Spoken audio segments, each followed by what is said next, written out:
अकबर और बीरबल की कहानियाँ। बचपन से हम ये कहानियाँ पढ़ते आ रहे हैं, लेकिन आज आप इन कहानियों को सुने। स्वर्ग की यात्रा। एक बार की बात है, राजा अकबर अपने दरबार में बैठकर कुछ विचार कर रहे थे। तभी अचानक उन्हें ख्याल आया कि उनकी दाढ़ी और बाल काफ़ी बढ़ गए हैं। इस ख्याल के आते ही उन्होंने अपने एक दरबारी को बुलाकर नाई को फौरन हाजिर होने का संदेश भिजवाया। राजा का संदेश मिलते ही नाई महल पहुंच गया। महल पहुंचकर नाई राजा की हजामत बना ही रहा था कि कहीं से एक कौवा वहां आकर बैठ जाता है और कांव कांव करने लगता है। राजा अकबर नाई से पूछते हैं, ये कौवा कांव कांव क्यों कर रहा है? इस पर नाई जवाब देता है, ये आपके पूर्वजों का हालचाल बताने आया है। नाई के इतना कहते ही राजा अकबर आश्चर्य से पूछते हैं, तो बताओ फिर ये कौवा मेरे पूर्वजों के बारे में आखिर क्या बता रहा है? राजा के इस सवाल पर नाई कहता है, ये कौवा कह रहा है कि आपके पूर्वज स्वर्ग में मुसीबत में हैं और काफ़ी परेशान हैं। उनका हालचाल लेने के लिए आपको अपने किसी करीबी को स्वर्ग भेजना चाहिए। नाई के इस आश्वासन पर राजा अकबर तैयार हो जाते हैं और दरबार में अपने सभी करीबी दरबारियों को बुलवाते हैं। राजा के आदेश पर सभी करीबी दरबारी राजा अकबर के सामने हाजिर हो जाते हैं। सभी दरबारी राजा से अचानक बुलाने की वजह पूछते हैं। इस पर राजा उन्हें नाई के साथ हुई सारी बात सुनाते हैं। राजा की बात सुनकर सभी दरबारी एक मत में बीरबल का नाम आगे रखते हैं। दरबारी कहते हैं कि स्वर्ग जाकर पूर्वजों का हालचाल लेने के लिए बीरबल से उचित व्यक्ति और कोई नहीं हो सकता, क्योंकि बीरबल हम सब में सबसे ज़्यादा बुद्धिमान और चतुर है। इसीलिए स्वर्ग में आपके पूर्वजों का हालचाल लेकर वह उनकी परेशानी का हल आसानी से निकाल सकता है। राजा अकबर दरबारियों की इस सलाह को मानते हुए बीरबल को स्वर्ग भेजने की तैयारी कर लेते हैं। इस बात का पता चलते ही बीरबल शहशाह अकबर से पुरोहित को बुलवाकर स्वर्ग भेजने की विधि के बारे में पूछते हैं। बीरबल की इस बात पर राजमहल में पुरोहित को बुलवाया जाता है। पुरोहित के आते ही उनसे स्वर्ग जाने की विधि के बारे में पूछा जाता है। पुरोहित बताते हैं, आपको यहीं पास में मौजूद एक घास के ढेर में भेजा जाएगा। बाद में उस ढेर में आग लगा दी जाएगी। फिर कुछ मंत्रों की शक्ति से आपको स्वर्ग भेज दिया जाएगा। स्वर्ग जाने की पूरी प्रक्रिया जानने के बाद बीरबल राजा अकबर से करीब 11 दिन का समय मांगते हैं और पुरोहित को 11 दिन बाद बुलाने की बात रखते हैं। वे कहते हैं, मैं स्वर्ग जा रहा हूँ और कितने दिन मुझे लौटने में लगेंगे इस बारे में निश्चित तौर पर कुछ भी कहना मुश्किल है। इसीलिए स्वर्ग जाने से पहले एक बार मैं अपने परिवार से मिलना चाहता हूँ और कुछ समय बिताना चाहता हूँ। बीरबल अपने घर के सामने महल से रवाना हो जाते हैं। देखते ही देखते 11 दिन बीत जाते हैं। 12वें दिन बीरबल स्वर्ग जाने के लिए राजा अकबर के सामने हाजिर होते हैं। पुरोहित को बुलाया जाता है और बीरबल को स्वर्ग भेजने की तैयारी की जाने लगती है। पुरोहित बीरबल को स्वर्ग भेजने के लिए महल से कुछ दूर घास का एक ढेर लगवाते हैं। बीरबल को स्वर्ग भेजने के लिए घास के ढेर के अंदर भिजवाया जाता है। घास के ढेर के अंदर जाते ही पुरोहित घास के ढेर में आग लगा देते हैं और बीरबल को स्वर्ग भेजने की प्रक्रिया पूरी होती है। धीरे धीरे 2 महीने बीत जाते हैं और स्वर्ग और राजा अकबर को बीरबल की चिंता होने लगती है। तभी अचानक बीरबल दरबार में हाजिर हो जाते हैं। राजा अकबर बीरबल को देखकर प्रसन्न होते हैं और अपने पूर्वजों का हालचाल पूछते हैं। तब बीरबल बताते हैं, आपके पूर्वज काफ़ी खुश हैं और मज़े में हैं। उन्हें बस एक ही तकलीफ़ है कि उनकी दाढ़ी और बाल काफ़ी बड़े हो गए हैं, जिन्हें काटने वाला स्वर्ग में कोई नहीं है, इसीलिए वहाँ उन्हें एक नाई की ज़रूरत है। बीरबल कहते हैं, ऐसे में हमें आपके पूर्वजों के लिए एक अच्छे नाई को स्वर्ग भेजने की तैयारी करनी चाहिए। बीरबल की इस बात पर राजा नाई को स्वर्ग जाने का आदेश देते हैं। राजा का आदेश सुनकर नाई घबरा जाता है और राजा के पैरों में गिरकर माफ़ी मांगने लगता है। नाई राजा से कहता है कि ये सब कुछ उसने वजीर अब्दुल्लाह के कहने पर किया था। ये सब उन्हीं की साजिश थी ताकि वह बीरबल को अपने रास्ते से हटा सके। अब राजा अकबर के सामने सारी सच्चाई आ चुकी थी। ये सब जानने के बाद राजा अकबर ने वजीर अब्दुल्ला और उनके साथियों को दंड देने का आदेश दिया। अंत में राजा अकबर बीरबल से पूछते हैं, तुम्हें इस सच्चाई का पता कैसे चला और तुम घास के ढेर में आग लगने के बाद कैसे बच गए? तब बीरबल जवाब देते हैं, आग के ढेर में जाने की बात सुनकर मुझे इस साजिश का अंदाजा हो गया था। इसी वजह से मैंने 11 दिन का समय मांगा था। उन 11 दिनों में मैंने उस घास के ढेर वाले स्थान के नीचे से अपने घर तक एक सुरंग बनवा दी थी। उस सुरंग के जरिए ही मैं वहां से बचकर निकल पाया। बीरबल की पूरी बात सुनकर राजा बहुत प्रसन्न हुए और बोले, वाह बीरबल वाह, ये काम केवल तुम ही कर सकते थे। कहानी से हमें यही सीख मिलती है। बीरबल की स्वर्ग की यात्रा कहानी से सीख मिलती है कि सूझबूझ से बड़ी परेशानी का हल आसानी से निकाला जा सकता है। तो ये थी आज की इस वीडियो की पहली कहानी। तो दूसरी कहानी, बुद्धि का घड़ा।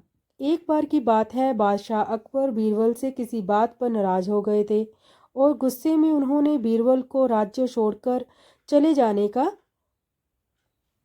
आदेश दे दिया। बीरबल ने राज्य छोड़ दिया और पास के गांव में एक किसान के घर में शरण ले ली। बीरबल अपना दिन का समय खेत में काम करके बिताया करते थे। कुछ समय बाद राजा अकबर को अपने पसंदीदा दरबारी की याद आने लगी। एक दिन अकबर ने बीरबल को खोजने के लिए अपने शाही सिपाहियों को भेजने का फैसला किया। सिपाहियों ने सभी दिशाओं में बीरबल की तलाश की, लेकिन वो नाकाम रहे। अकबर ने बीरबल को खोजने के लिए एक तरकीब सोची। उन्होंने एक घोषणा करवाई कि जो कोई भी उन्हें बुद्धिमत्ता से भरा घड़ा लाकर देगा तो उस व्यक्ति को हीरे से भरा घड़ा दिया जाएगा। ये खबर आसपास के सभी गांवों और बीरबल तक भी पहुंची। राजा के रहस्य को कैसे सुलझाया जाए, ये तय करने के लिए ग्रामीणों ने एक बैठक की। बीरबल ने इस मामले में मदद करने का फैसला किया और 1 महीने के समय की मांग की। बीरबल ने एक घड़ा लिया और उसमें एक छोटा सा तरबूज डाला जो उसकी बेल समेत था। 1 महीने के बाद तरबूज बर्तन के आकार तक बढ़ गया और बीरबल ने उस घड़े को राजा के पास भिजवाया और उनसे कहा कि एक बुद्धिमान व्यक्ति ही घड़े को तोड़े बिना तरबूज बाहर निकाल सकता है। अकबर जान गए ये कोई और नहीं बल्कि बीरबल ही हो सकता है। और फिर क्या था, राजा ने अपने प्रिय बीरबल को अपने पास वापस बुला लिया। तो है ना ये मज़ेदार अकबर और बीरबल की कहानियाँ। तो इस कहानी से जो सीख मिलती है वो यही सीख मिलती है कि जल्दबाजी में काम खराब हो सकता है। सोच समझकर फैसला लेने से हर समस्या का समाधान मिलता है। चलते हैं अपनी तीसरी कहानी पर, कौवों की गिनती। एक दिन अच्छी धूप में अकबर और बीरबल महल के बगीचे में आराम से टहल रहे थे। बीरबल की बुद्धिमानी की परीक्षा लेने के लिए अकबर ने सोचा क्यों ना बीरबल से कोई मुश्किल सवाल पूछा जाए। बादशाह ने बीरबल से पूछा, हमारे राज्य में कुल कितने कौवे हैं? बीरबल राजा के सवाल के पीछे छिपे मजाक को समझ चुके थे और कुछ ही मिनटों में बीरबल ने जवाब देते हुए कहा, महाराज, हमारे यहाँ 80,971 कौवे हैं। जवाब सुनकर अकबर हैरान और आश्चर्यचकित रह गए और फिर उन्होंने पूछा, अगर इससे ज़्यादा हुए तो? बीरबल ने जवाब दिया, तब हो सकता है वे दूसरे राज्यों से आए होंगे। राजा अकबर ने पूछा, अगर कम हुए तो? बीरबल ने मुस्कुराकर जवाब दिया, वे दूसरे राज्यों में चले गए होंगे। ये सुनकर अकबर बीरबल की मजाकियापन, चतुराई और वाकपटुता पर खुश हुए। तो है ना ये एक बड़ी ही मज़ेदार कहानी। तो इस कहानी से क्या सीख मिलती है उसे भी जान लेते हैं। शांति से सोचने से जीवन में हर चीज़ का समाधान मिल सकता है। तो चलते हैं हम नेक्स्ट कहानी पर, मूर्ख चोर। एक बार राजा अकबर के राज्यों में एक अमीर व्यापारी को लूट लिया गया। दुखी व्यापारी मदद मांगने अकबर की अदालत में जा पहुंचा। अकबर ने डाकू को खोजने के लिए बीरबल से व्यापारी की मदद करने के लिए कहा। व्यापारी ने बीरबल को बताया कि उसे अपने एक नौकर पर शक है। व्यापारी से संकेत मिलने पर बीरबल ने सभी नौकरों को बुलाया और उन्हें एक सीधी कतार में खड़े होने के लिए कहा। जब उनसे डकैती के बारे में पूछा गया तो सभी ने उम्मीद के मुताबिक उससे इनकार कर दिया। बीरबल ने सभी को एक एक छड़ी पकड़ाई और कहा कि जिसने भी डकैती की है उसकी छड़ी कल तक 2 इंच बढ़ जाएगी और इस प्रकार डकैत का पता चल जाएगा। अगले दिन जब बीरबल ने सभी को बुलाया और उनकी छड़ी का निरीक्षण किया तो एक नौकर की छड़ी 2 इंच छोटी थी। व्यापारी ने बीरबल से पूछा कि आपको कैसे पता चला कि चोर कौन है? तो बीरबल ने कहा, ये बहुत ही आसान है। छड़ी के 2 इंच बढ़ने वाली बात से चोर डर गया और उसने अपनी छड़ी को 2 इंच काट दिया ताकि वो पकड़ा ना जा सके और इस प्रकार अपने ही जाल में फंस गया। तो थी ना ये कितनी मज़ेदार कहानी। तो इस कहानी से क्या सीख मिलती है ये भी जान लेते हैं। इस कहानी से हमें ये सीख मिलती है कि सत्य की हमेशा जीत होती है। तो चलते हैं हम अपनी नेक्स्ट कहानी पर, बीरबल और अंगूठी चोर। एक बार की बात है, राजा अकबर की एक बहुत जो महंगी अंगूठी थी वो खो गई। ये अंगूठी उनके पिता ने उनको भेंट में दी थी। राजा इस अंगूठी के खो जाने की वजह से बहुत दुखी थे।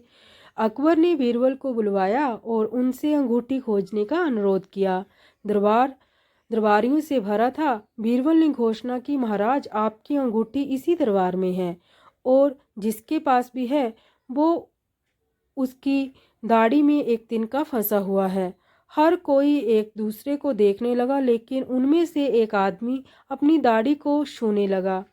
बीरबल ने सिपाहियों को बुलाया और उस व्यक्ति की ठीक से तलाश करने को कहा। इस प्रकार राजा की अंगूठी मिल गई।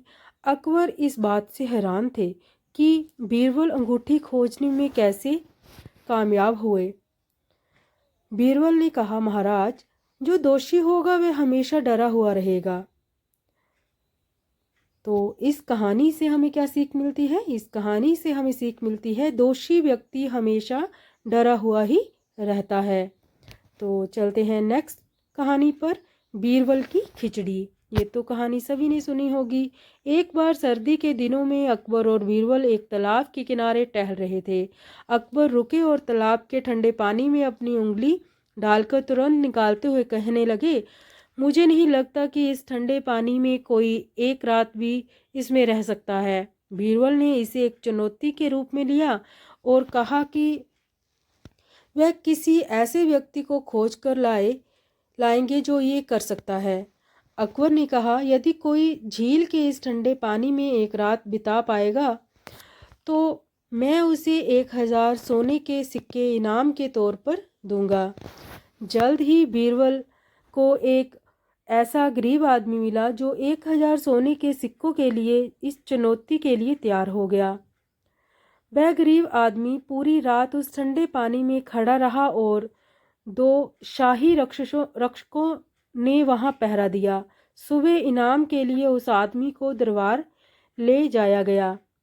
राजा ने उस आदमी से पूछा कि वो इस बर्फीले पानी में रात भर कैसे खड़ा रहा। तो उसने जवाब दिया, महाराज, मैंने कुछ दूर पर एक दीपक रख दिया था और मैं पूरी रात उसे देखता रहा। ये जानने पर बादशाह ने कहा, ये आदमी इनाम के योग्य नहीं है, क्योंकि वह जलते हुए दिए से गर्माहट ले रहा था। वह गरीब आदमी निराश हो गया और बीरबल के पास मदद के लिए पहुंचा। बीरबल अगले दिन दरबार में नहीं गए। अकबर इसका कारण जानने के लिए बीरबल के पास पहुंचे। राजा ने देखा कि बीरबल लगभग 6 फीट ऊपर रखे एक बर्तन के साथ आग के पास बैठे हुए हैं। अकबर के पूछताछ करने पर बीरबल ने कहा, मैं खिचड़ी बना रहा हूँ महाराज। अकबर हंसने लगे और कहा कि ये असंभव है। बीरबल ने कहा, ये संभव है महाराज। यदि कोई आदमी दूर में रखे जलते हुए दीपक को देखकर गर्म रह सकता है, तो मैं भी इस खिचड़ी को उसी तरह से पका सकता हूँ। अकबर को बीरबल की बात समझ आ गई और फिर उन्होंने उस गरीब आदमी को चुनौती पूरी करने के लिए पुरस्कृत किया। तो इस कहानी से हमें क्या सीख मिलती है? इस कहानी से हमें ये सीख मिलती है कि एक उम्मीद की किरण भी लोगों को कड़ी मेहनत करने के लिए प्रेरित कर सकती है। कुएं का पानी। एक बार की बात है, एक किसान को अपने खेत सींचने के लिए पानी की जरूरत थी। वह बहुत परेशान था और अपने जमीन के आसपास एक कुएं की तलाश कर रहा था। कुछ दूर चलने पर उसे एक कुआं दिखाई देता है और वह उस कुएं से पानी निकालना चाहता है, परंतु तुरंत वहां उस कुएं का मालिक पहुंच जाता है और बोलता है, अगर तुम्हें इस कुएं से पानी चाहिए तो इसे खरीदना होगा। किसान मान जाता है और वह कुआं खरीद लेता है। अब अगले दिन जब वह सिंचाई के लिए पानी लेने जाता है, तब वह व्यापारी उसे रोकता है और बोलता है कि उसने किसान को केवल कुआं बेचा है, ना कि उसका पानी। किसान को समझ नहीं आ रहा था कि उसे क्या करना चाहिए। वो दुखी मन से राजा अकबर के दरबार में गया। बीरबल को कहा गया कि वे इस मामले को देखें। अगले दिन उस व्यापारी को दरबार में बुलाया गया। उस चतुर आदमी ने एक ही बयान दिया कि उसने अपना कुआं बेचा है, उसका पानी नहीं। इस पर बीरबल ने कहा, अगर तुमने कुआं बेच दिया है तो तुम्हारा पानी वहां क्या कर रहा है? फौरन अपना पानी बाहर निकालो, क्योंकि ये अब किसान का कुआं है। इस तरह से उस आदमी को अपनी गलती का एहसास हुआ और उसने माफ़ी मांगी। तो इस कहानी से हमें यही सीख मिलती है कि यदि आप किसी को धोखा देते हैं तो आपको उसकी कीमत चुकानी पड़ती है। तो चलते हैं अपनी नेक्स्ट कहानी की तरफ, मुर्गा और मुर्गी। एक बार राजा अकबर ने बीरबल के साथ एक चाल चलने की सोची। उन्होंने अपने दरबार के सभी मंत्रियों को एक एक अंडा दिया और कहा कि कल सभी इस अंडे के साथ आएं, लेकिन अंडे को अपने वस्त्र में छिपाकर। अगले दिन अकबर ने सभा में कहा कि मैंने कल रात एक सपना देखा। जो कोई शाही तालाब से अंडा लेकर आएगा उसकी वफादारी साबित हो जाएगी, अन्यथा नहीं। इसके बाद अकबर ने अपने सभी मंत्रियों को ऐसा ही करने और अपनी वफादारी साबित करने के लिए कहा, जैसी कि योजना बनाई गई थी। सभी मंत्रियों ने अंडे की तलाश करने का नाटक किया और कुछ ही समय में उन सभी को एक एक अंडा मिला जो उन्होंने पहले ही अंदर छुपा रखा था। फिर जब बीरबल अंडे की तलाश में गए तो उन्हें अंडा नहीं मिला। जब बीरबल खाली हाथ पहुंचे तो सभी उनकी ओर देखकर मुस्कुराने लगे। बीरबल को पूरे परिदृश्य का आभास हो गया और वे बादशाह के पास गए और जोर से मुर्गे की आवाज निकालने लगे। राजा सोच में पड़ गए और पूछे कि ये क्या है। जिस पर बीरबल ने जवाब दिया कि महाराज, मैं मुर्गी नहीं मुर्गा हूँ, इसीलिए मैं अंडा नहीं ला सका। ये सुनकर दरबार में मौजूद सभी लोग जोर से हंसने लगे। राजा अकबर को एहसास हुआ कि बीरबल को बेवकूफ़ बनाना इतना आसान नहीं। तो इस कहानी से हमें क्या सीख मिलती है बच्चों? आत्मविश्वास आपको मुश्किल परिस्थितियों से भी निपटने में मदद करता है। तो इसी के साथ हम चलते हैं अपनी नेक्स्ट कहानी पर। आम का पेड़ किसका है? एक बार दो भाई राम और श्याम एक आम के पेड़ के लिए लड़ रहे थे। राम ने कहा कि आम का पेड़ उसका है और श्याम ने कहा कि उसका। कोई भी इस समस्या का हल नहीं निकाल पा रहा था। उन्होंने बीरबल से मदद मांगने का फैसला किया।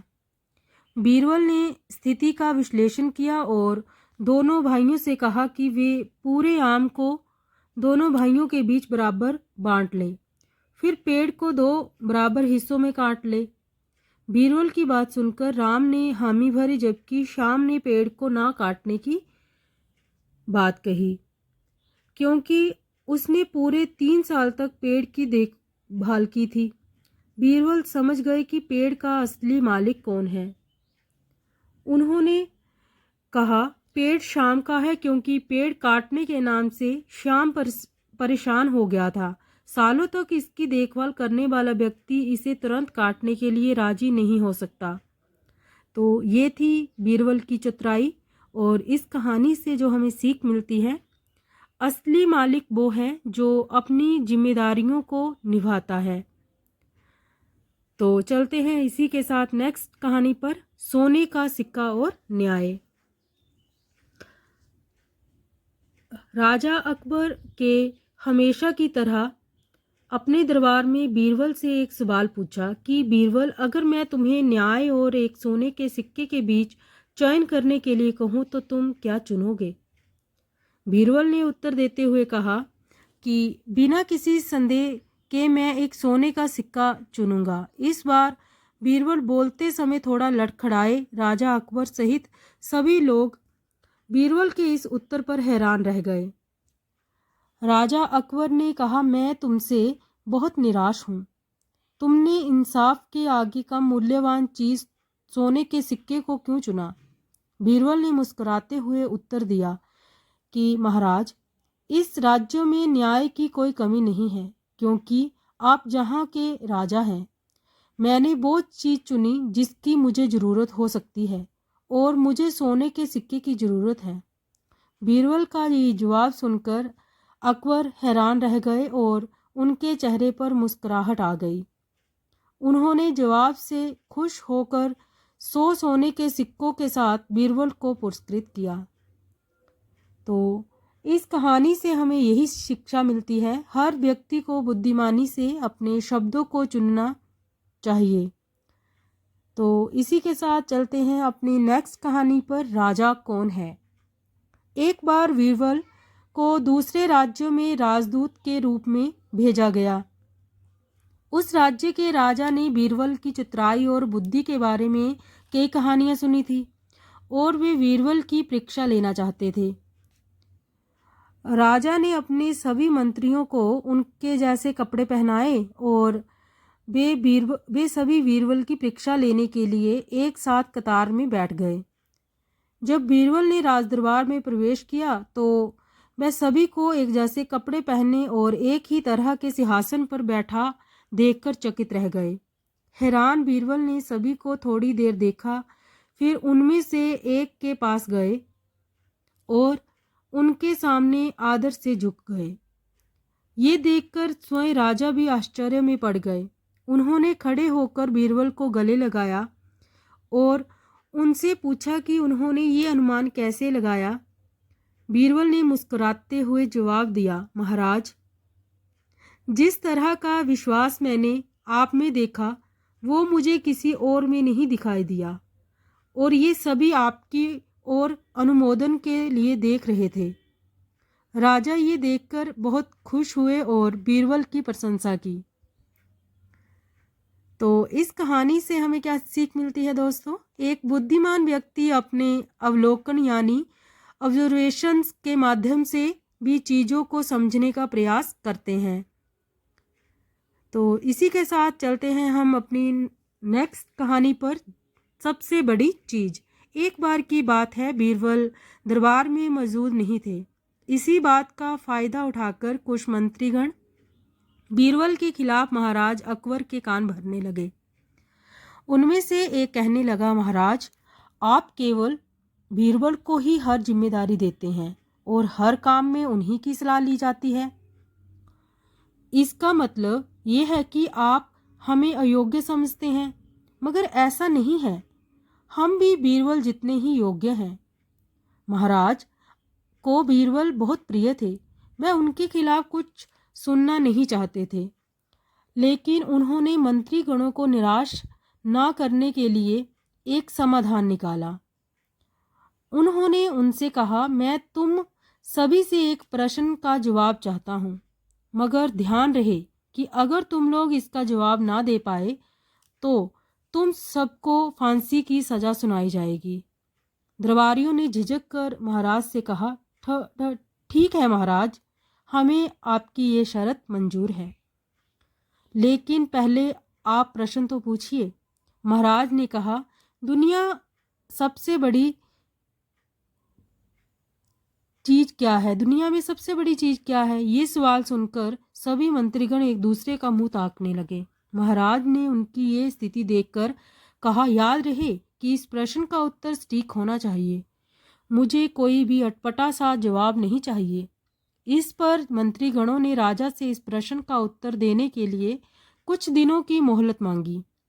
राजा भी इस बात के लिए तैयार हो गए। महल से बाहर निकलकर सभी मंत्रीगण इस प्रश्न का उत्तर ढूंढने लगे।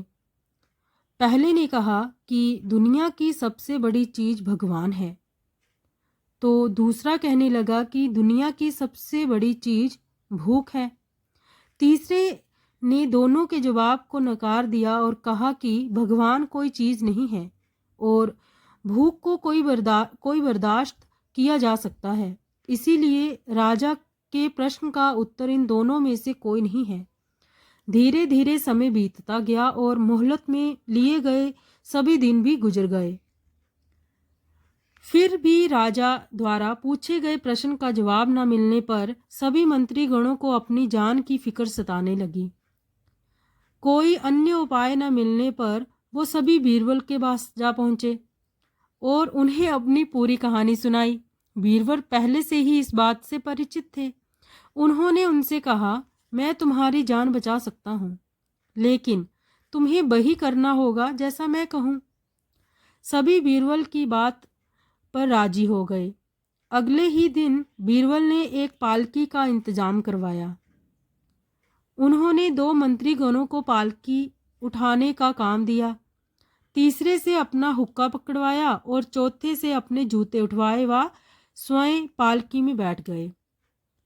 फिर उन सभी को राजा के महल की ओर चलने का इशारा दिया। जब सभी बीरबल को लेकर दरबार में पहुंचे तो महाराज इस मंजर को देखकर हैरान थे। इससे पहले कि वो बीरबल से कुछ पूछते, बीरबल खुद ही राजा से बोले, महाराज, दुनिया की सबसे बड़ी जो चीज है गरज होती है। अपनी गरज के कारण ही ये सब मेरी पालकी को उठाकर यहाँ तक ले आए। ये सुनकर महाराज मुस्कुराए बिना रह न सके और सभी मंत्रीगण शर्म के मारे सिर झुकाए खड़े रहे। तो ये थी एक मज़ेदार बीरबल की कहानी और इस कहानी से हमें सीख मिलती है कि हमें कभी भी किसी की योग्यता से जलना नहीं चाहिए, बल्कि उससे सीख लेकर खुद को भी बेहतर बनाने की कोशिश करनी चाहिए। तो चलते हैं अपनी अगली कहानी की तरफ, जोरू का गुलाम। एक बार की बात है, राजा अकबर व बीरबल दरबार में बैठे हुए कुछ अहम मामलों पर चर्चा कर रहे थे। तभी बीरबल ने अकबर से कहा, मुझे लगता है कि ज़्यादातर पुरुष जोरू के गुलाम होते हैं और अपनी पत्नियों से डर कर रहते हैं। बीरबल की ये बात राजा को बिल्कुल भी पसंद ना आई। उन्होंने इस बात का विरोध किया। इस पर बीरबल भी अपनी बात मनवाने पर अड़ गए। उन्होंने राजा से कहा कि वे अपनी बात को सिद्ध कर सकते हैं, मगर इसके लिए राजा को प्रजा के बीच एक आदेश जारी करवाना होगा। वह आदेश ये था कि जिस पुरुष के ने अपनी पत्नी से डरने की बात सामने आएगी, उसे दरबार में एक मुर्गी जमा करानी होगी।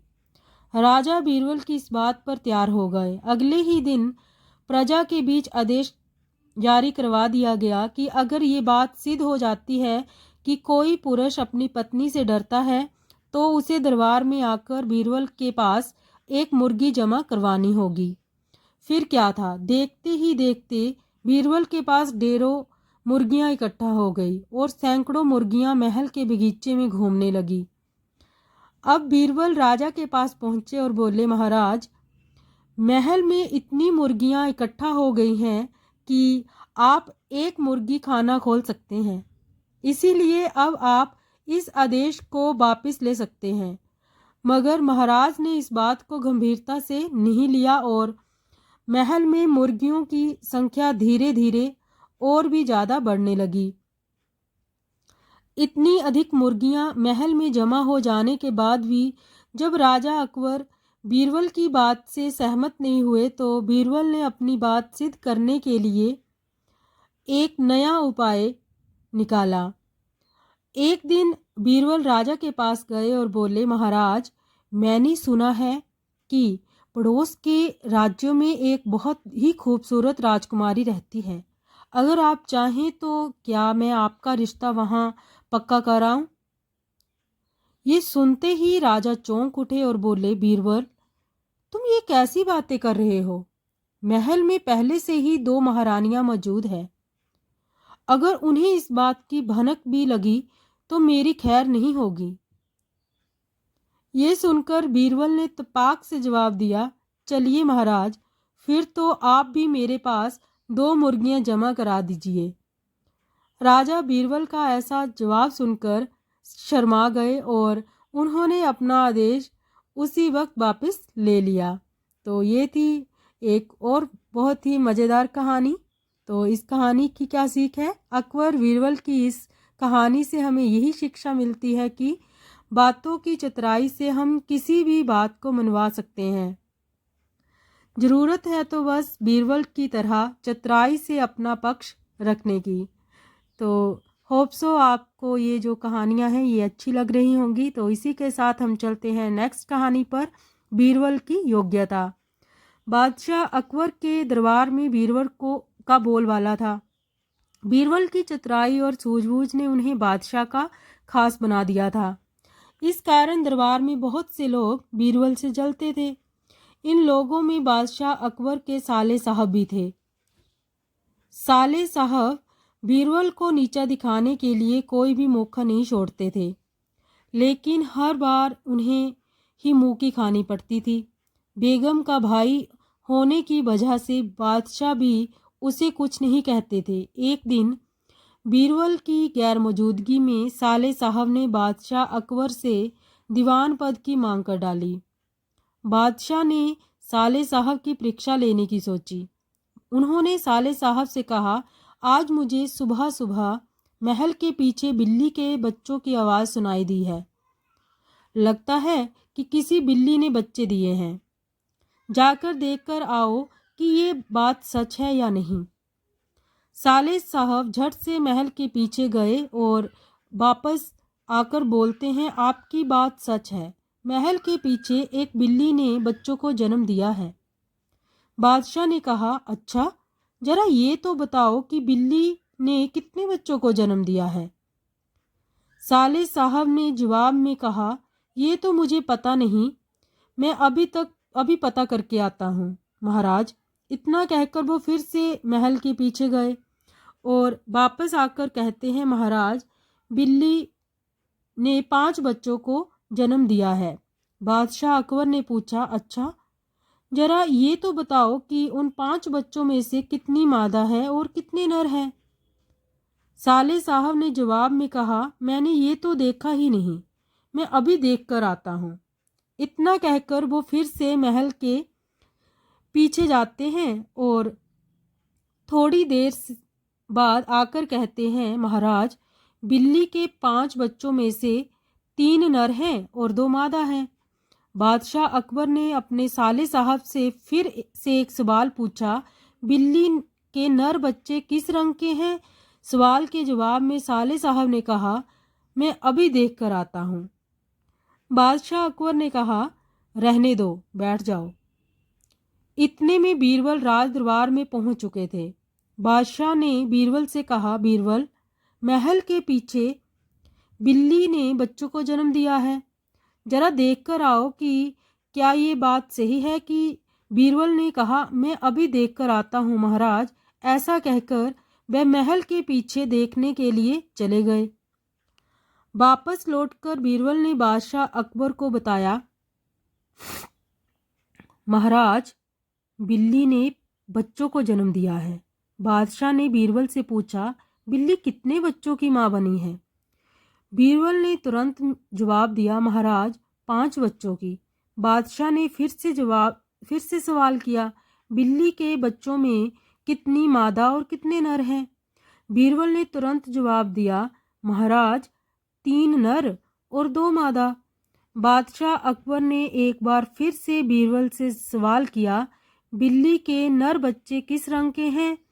और बीरबल ने तुरंत जवाब दिया, महाराज, 2 नर बच्चों का रंग काला और एक का बादामी है। अब महाराज ने पास बैठे अपने साले साहब की तरफ देखा और पूछा, तुम्हारा इस बारे में क्या कहना है? साले साहब शर्मिंदगी से सर झुकाए बैठे रहे और कुछ ना कह सके। तो ये थी एक बड़ी ही मज़ेदार कहानी। इस कहानी से हमें ये सीख मिलती है कि हमें किसी की सफलता से जलना नहीं चाहिए। तो चलते हैं नेक्स्ट वीडियो की तरफ। पेड़ एक और मालिक 2।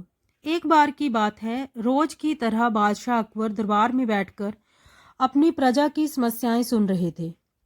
सभी लोग अपनी अपनी समस्याएं लेकर बादशाह के सामने हाजिर हो रहे थे और तभी राघव व केशव नाम के 2 पड़ोसी अपनी समस्या लेकर दरबार में आए। इन दोनों की समस्या की जड़ था इन दोनों के घर के बीच मौजूद फलों से लबालब भरा आम का पेड़। मामला आम के पेड़ के मालिकाना हक को लेकर था। राघव कह रहा था कि पेड़ उसका है और केशव झूठ बोल रहा था। वही केशव का कहना था कि वह पेड़ का असली मालिक है और राघव झूठा है। पेड़ एक और मालिक 2 का मामला बहुत उलझा हुआ था और दोनों में से कोई भी हार मानने को तैयार नहीं था।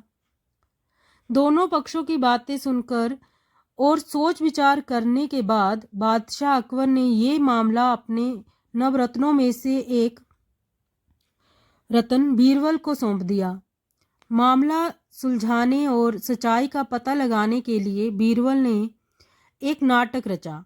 उस शाम बीरबल ने 2 सिपाहियों से कहा कि वे राघव के घर जाएं और कहें कि उसके आम के पेड़ से आम चोरी हो रहे हैं। उन्होंने 2 सिपाहियों को केशव के घर जाकर भी यही संदेश देने को कहा। साथ ही बीरबल ने कहा कि ये संदेश देने के बाद वो उनके घर के पीछे छिपकर देखें कि राघव और केशव क्या करते हैं। बीरबल ने ये भी कहा कि राघव और केशव को पता नहीं लगना चाहिए कि तुम उनके घर आम की चोरी की सूचना लेकर जा रहे हो। सिपाहियों ने बिल्कुल वैसा ही किया जैसा बीरबल ने कहा। 2 सिपाही केशव के घर गए, 2 राघव के घर। जब वो वहां पहुंचे तो उन्हें पता चला कि राघव और केशव दोनों ही घर में नहीं थे। तो सिपाहियों ने उनकी पत्नियों को ये संदेश दे दिया। जब केशव घर पहुंचा तो उसकी पत्नी ने उसे आम की चोरी की सूचना दी। ये सुनकर केशव ने कहा, अरे भाग्यवान, खाना तो खिला दो। आम के चक्कर में अब क्या भूखा बैठा रहूं? और कौन सा वह पेड़ मेरा अपना है? चोरी हो रही है तो होने दो, सुबह देखेंगे। ये कहकर वह आराम से बैठकर खाना खाने लगा। वहीं जब राघव घर आया और उसकी पत्नी उसकी पत्नी ने ये बात बताई तो वह उल्टे पैर पेड़ की तरफ दौड़ पड़ा। उसकी पत्नी ने पीछे से आवाज़ लगाई, अरे खाना तो खा लीजिए। जिस पर राघव ने कहा, खाना तो सुबह भी खा सकता हूँ, लेकिन अगर आज आम चोरी हो गए तो मेरे पूरे साल की मेहनत पर पानी फिर जाएगा। सिपाहियों ने दोनों के घर के बाहर छिपकर ये सारा नज़ारा देखा और वापस दरबार जाकर बीरबल को बताया। अगले दिन दोनों फिर से दरबार में हाजिर हुए।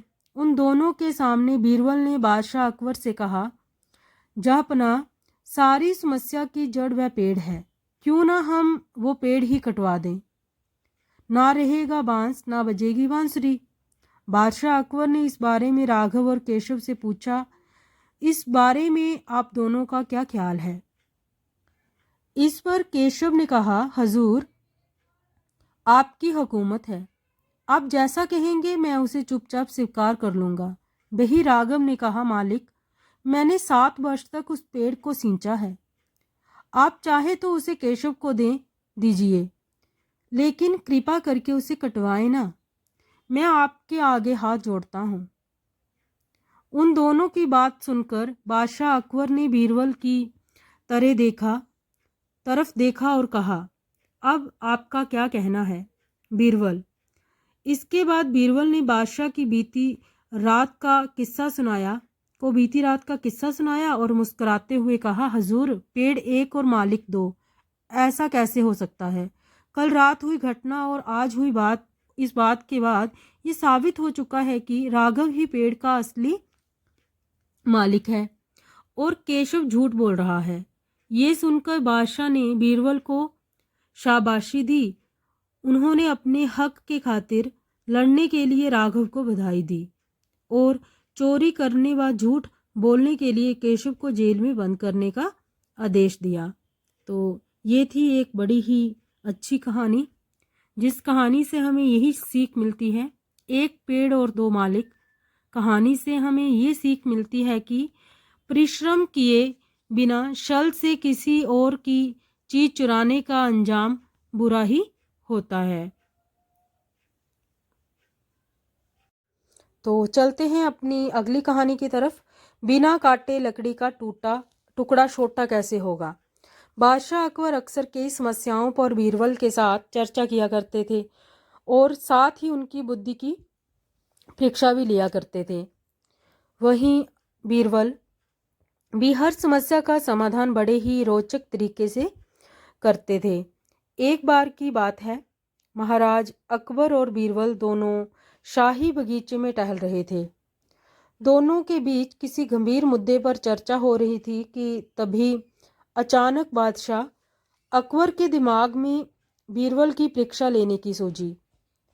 बादशाह अकबर ने पास में पड़ी हुई एक लकड़ी की ओर इशारा करते हुए बीरबल से पूछा, बीरबल, एक बात बताओ, ये जो सामने लकड़ी पड़ी हुई है, क्या तुम इसे बिना काटे छोटा कर सकते हो। बीरबल बादशाह अकबर के मन की बात समझ गए और वो लकड़ी बादशाह अकबर के हाथ में देते हुए बोले, जी महाराज, मैं इस लकड़ी को छोटा कर सकता हूँ। बादशाह अकबर बोले, वो कैसे भला। तब बीरबल ने वही पास में पड़ी हुई एक बड़ी लकड़ी उठाई और बादशाह अकबर को पकड़वाते हुए पूछा, महाराज, इनमें से छोटी लकड़ी कौन सी है। बादशाह अकबर बीरबल की चतुराई समझ गए और छोटी लकड़ी बीरबल के हाथ में देते हुए बोले, वाकई बीरबल, तुमने बिना काटे लकड़ी को छोटा कर दिया। इसके बाद दोनों जोर जोर से हंसने लगे। तो ये थी एक और मज़ेदार कहानी। इस कहानी से यही सीख मिलती है कि परिस्थिति चाहे जैसी भी हो, दिमाग से काम लेकर उससे बाहर निकलने का रास्ता खोजा जा सकता है। तो इसी के साथ चलते हैं हम अपनी नेक्स्ट कहानी की तरफ, अकबर का तोता। बहुत समय पहले की बात है। एक बार अकबर बाजार में भ्रमण पर निकले। थे वहाँ उन्होंने एक तोता देखा जो बहुत ही प्यारा था। उसके मालिक ने उससे बहुत अच्छी बातें सिखाई थी। अकबर यही देखकर खुश हो गए। उन्होंने उस तोते को खरीदने का फैसला कर लिया। तोते को खरीदने के बदले अकबर ने मालिक को अच्छी कीमत दी। वो उस तोते को राजमहल लेकर आए। यहाँ पर तोते को लाने के बाद अकबर ने उसे बहुत अच्छे से रखने का फैसला किया। अब अकबर जब भी उससे कोई बात पूछते तो वह उस बात का तुरंत जवाब दे देता था। अकबर बहुत खुश हो जाते थे। वह तोता दिनों दिन उनके लिए जान से भी प्यारा हो गया। उन्होंने महल में उसके रहने के लिए शाही व्यवस्था करने का आदेश दिया। उन्होंने अपने सेवकों को कहा, इस तोते का खास ख्याल रखा जाए। तोते को किसी भी प्रकार की तकलीफ नहीं होनी चाहिए। उन्होंने ये भी कहा, ये तोता किसी भी हालत में मरना तो बिल्कुल भी नहीं चाहिए। अगर किसी ने तोते के मरने की खबर उनको दी तो वह उसको फांसी दे देंगे। महल में तोते के रहने का खास ख्याल रखा जाने लगा। फिर एक दिन अचानक अकबर का जो प्यारा तोता था वो मर गया। अब महल के सेवकों में हड़कंप मच गया कि आखिर अकबर को ये बात कौन बताएगा, क्योंकि अकबर ने कहा था कि जो भी तोते की मौत की खबर उन्हें देगा वह उसकी जान ले लेंगे। अब सेवक परेशान थे। काफ़ी सोच विचार के बाद उन्होंने फैसला किया कि ये बात बीरबल को बताई जाए। सभी ने बीरबल को सारी बात बताई। ये भी बताया कि बादशाह अकबर मौत की खबर देने वाले को मौत की सज़ा देंगे। ये सुनकर बीरबल बादशाह अकबर को ये खबर सुनाने को राजी हो गए। वो महल में अकबर को ये जानकारी देने के लिए चल पड़े। बीरबल ने अकबर के पास जाकर कहा, महाराज, एक दुखद खबर है। अकबर ने पूछा, बताओ क्या हुआ। बीरबल ने कहा, महाराज, आपका प्यारा तोता ना तो कुछ खा रहा है, ना तो कुछ पी रहा है, ना तो कुछ बोल रहा है, ना आंखें खोल रहा है, और ना ही कोई हरकत कर रहा है, और ना ही अकबर गुस्से में आकर बोले, ना ही क्या, सीधा सीधा क्यों नहीं बोलते कि वो मर गया है। बीरबल ने कहा, हाँ महाराज, लेकिन ये बात मैंने नहीं, आपने कही है, इसीलिए मेरी जान बख्श दीजिए। अकबर भी कुछ ना बोल सके। इस तरह बीरबल ने बड़ी सूझबूझ से अपनी और अपने सेवकों की जान बचा ली। तो थी ना ये एक मज़ेदार कहानी।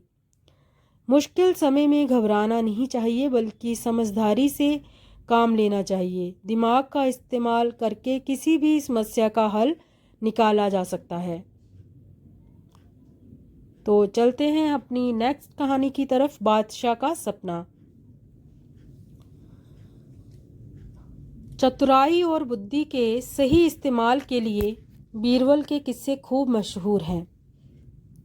बादशाह अकबर के ऊपर आई मुसीबतों को बीरबल हमेशा चुटकियों में सुलझा देते थे।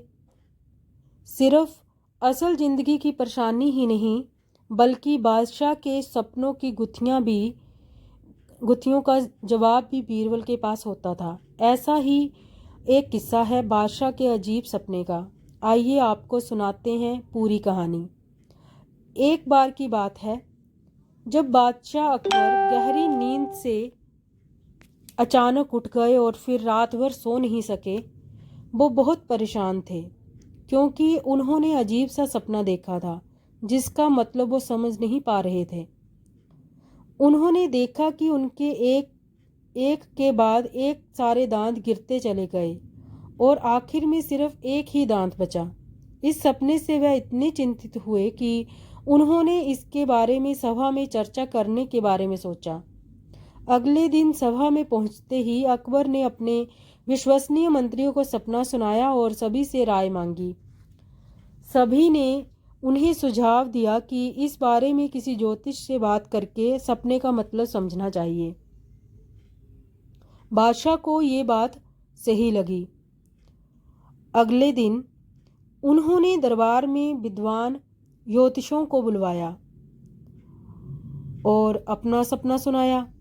इसके बाद सभी ज्योतिषियों ने आपस में विचार विमर्श किया। फिर उन्होंने बादशाह से कहा, जहाँपना, इस सपने का एक ही मतलब निकलता है कि आपके सभी रिश्तेदार आपसे पहले ही मर जाएंगे।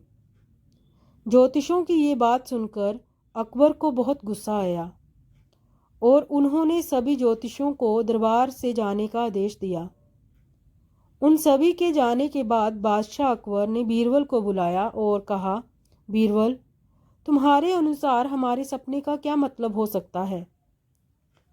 बीरबल ने कहा, हजूर, मेरे हिसाब से आपके सपने का मतलब ये था कि आपके सभी रिश्तेदारों में से आपकी उम्र सबसे ज़्यादा होगी और आप उन सभी से ज़्यादा समय तक जीते रहेंगे। इस बात को सुनकर बादशाह अकबर बहुत खुश हो गए। वहाँ मौजूद सभी मंत्रियों ने सोचा कि बीरबल ने भी ज्योतिषों की ही बात को दोहराया है। इतने में बीरबल ने उन मंत्रियों से कहा कि देखो, बात वही थी, बस कहने का तरीका अलग था। बात को हमेशा सही तरीके से सामने रखा जाना चाहिए। मंत्रियों को इतना कहकर बीरबल सभा से चले गए। तो इस कहानी से हमें यही सीख मिलती है, किसी भी बात को बोलने का एक सही तरीका होता है। विचलित करने वाली बात को भी अगर सही तरीके से कहा जाए तो उसका बुरा नहीं लगता। इसी वजह से बात को हमेशा सही तरीका और सलीके से कहा जाना चाहिए। तो चलते हैं अपनी नेक्स्ट कहानी की तरफ। सब बह जाएंगे। एक बार शहंशाह अकबर अपने साथ बीरबल को शिकार पर ले गए। उनके साथ सेना की एक टुकड़ी और कुछ सेवक भी थे। शिकार करके कुछ एक दिनों में अकबर लौटने लगे। तभी रास्ते पर एक गांव को देखकर बादशाह के मन में उसके बारे में जानने की इच्छा जगी। उन्होंने तुरंत अपने साथ आए बीरबल से पूछा कि क्या तुम इस गांव के बारे में कुछ जानते हो? मुझे इस जगह के बारे में जानना है। बीरबल ने जवाब दिया, शहंशाह, मुझे भी इस गांव के बारे में कुछ नहीं पता।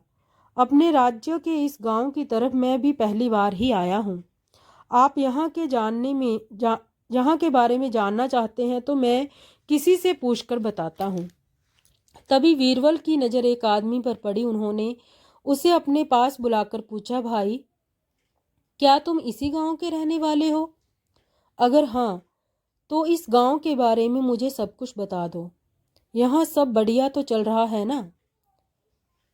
वो आदमी बीरबल के सवालों का जवाब दे ही रहा था कि उसकी नज़र बादशाह पर पड़ गई। उसने उन्हें पहचान लिया और फिर बोला कि साहब, आप लोगों के राज में यहाँ कुछ खराब कैसे हो सकता है? यहाँ सब कुछ बढ़िया है। तब बादशाह ने उससे पूछा, तुम्हारा नाम क्या है? उस व्यक्ति ने जवाब में कहा, मेरा नाम गंगा है। बादशाह फिर बोले, तुम्हारे पिता का नाम क्या है? जवाब मिला, जमुना। इतना सुनकर बादशाह ने पूछा कि फिर तो जरूर तुम्हारी माँ का नाम सरस्वती होगा।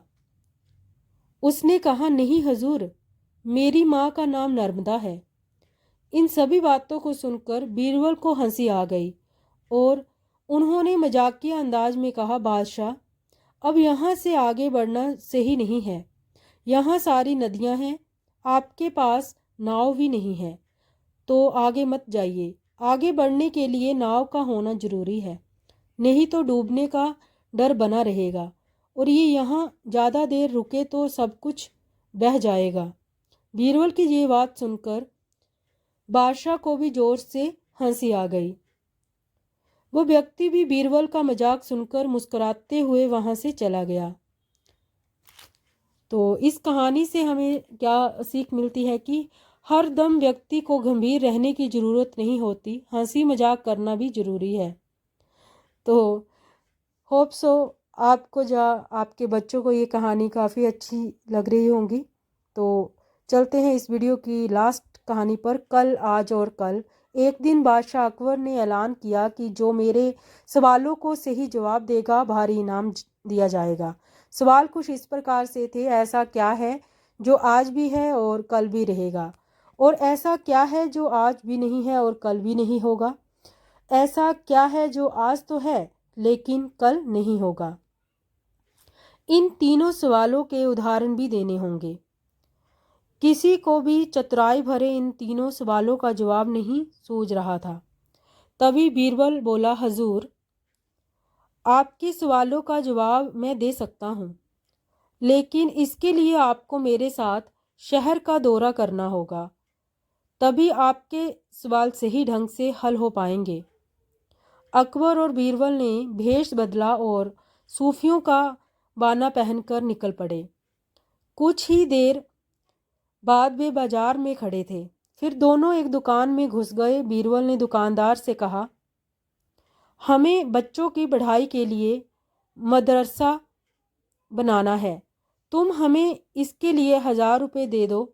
जब दुकानदार ने अपने मुनीम से कहा कि इन्हें 1000 रुपये दे दो, तो बीरबल बोला, जब मैं तुमसे रुपए ले रहा हूँगा तो तुम्हारे सिर पर जूता मारूंगा। हर 1 रुपये के पीछे एक जूता पड़ेगा। बोलो, तैयार हो? ये सुनते ही दुकानदार के नौकर का पारा चढ़ गया और वह बीरबल से दो दो हाथ करने लगा। लेकिन दुकानदार ने नौकर को शांत करते हुए कहा, मैं तैयार हूँ, लेकिन मेरी एक शर्त है। मुझे विश्वास दिलाना होगा कि मेरा पैसा इसी नेक काम पर खर्च होगा। ऐसा कहते हुए दुकानदार ने सिर झुका दिया और बीरबल से बोला कि जूता मारना शुरू करें। तब बीरबल व अकबर बिना कुछ कहे सुने दुकान से बाहर निकल आए। दोनों चुपचाप चले जा रहे थे कि तभी बीरबल ने मौन तोड़ा। बंदा परवर, दुकान में जो कुछ हुआ उसका मतलब कि दुकानदार के पास आज पैसा है और उस पैसे को नेक कामों में लगाने की नीयत भी है, जो उसे आने वाले कल भविष्य में नाम देगी। इसका एक मतलब ये भी है कि अपने नेक कामों से वह जन्नत में अपनी जगह पक्की कर लेगा। आप इसे यूं भी कह सकते हैं कि जो कुछ उसके पास आज है कल भी उसके पास उसके साथ होगा। ये आपके पहले सवाल का जवाब है। फिर वे चलते हुए एक भिखारी के पास पहुंचे। उन्होंने देखा एक आदमी उसे कुछ खाने को दे रहा है और वह खाने का सामान उस भिखारी की ज़रूरत से कहीं ज़्यादा है। तब बीरबल उस भिखारी से बोला, हम भूखे हैं, कुछ हमें भी दे दो खाने को। ये सुनकर भिखारी बरस पड़ा, भागो यहाँ से, जाने कहाँ से आ जाते हैं मांगने वाले। तब बीरबल बादशाह से बोला, ये रहा हजूर आपके दूसरे सवाल का जवाब। ये भिखारी ईश्वर को खुश करना नहीं जानता। इसका मतलब ये है कि जो कुछ इसके पास आज है वो कल नहीं होगा। दोनों फिर आगे बढ़ गए। उन्होंने देखा एक तपस्वी पेड़ के नीचे तपस्या कर रहा है। बीरबल ने पास जाकर उसके सामने कुछ पैसे रखे। तब वह तपस्वी बोला, इसे हटाओ यहाँ से, मेरे लिए ये बेईमानी से पाया गया पैसा है, ऐसा पैसा मुझे नहीं चाहिए। अब बीरबल बोला, हजूर, इसका मतलब ये हुआ कि अभी तो नहीं है लेकिन बाद में हो सकता है। आज ये तपस्वी सभी सुखों को नकार रहा है, लेकिन कल यही सब सुख इसके पास होंगे। और हजूर, चौथी मिसाल आप खुद हैं। पिछले जन्म में आपने शुभ कर्म किए थे, जो ये जीवन आप शानो शौकत के साथ बिता रहे हैं। किसी चीज़ की कोई कमी नहीं। यदि आपने इसी तरह ईमानदारी और न्यायप्रियता से राज करना जारी रखा तो कोई कारण नहीं कि ये सब कुछ कल भी आपके पास ना हो। लेकिन ये ना भूले कि यदि आप राह भटक गए तो कुछ साथ नहीं रहेगा। अपने सवालों के बुद्धिमत्ता पूर्ण चतुराई भरे जवाब सुनकर बादशाह अकबर बेहद खुश हुए। तो ये थी इस वीडियो की अंतिम कहानी। होप सो आपको ये कहानी अच्छी लगी। धन्यवाद।